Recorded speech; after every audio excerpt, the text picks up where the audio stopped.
Apakah hukumnya mengorat isteri orang? Cari pasal belaka ni. Semua ni ada hikmah yang berlaku. Dia nak uji kita. Linabluwakum ayyukum ahsanu amala. Mana yang terbaik? Yang membela Islam. Nampak? Uji yang Allah tu. Nabi kata, haram kamu pinang tunang orang. Tunang orang, tak bini orang. Tunang. Okey? Haram, dosa besar. Ni bini orang. Apa hukum dia?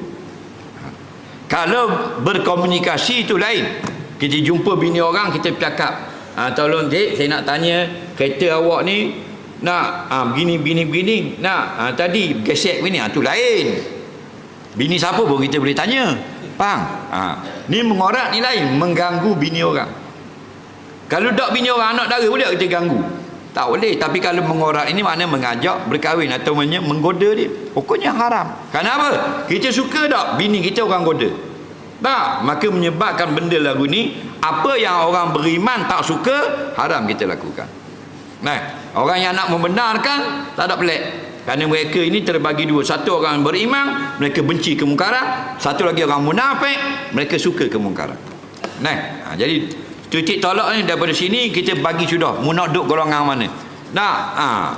Golongan yang ahli neraka atau ahli syurga.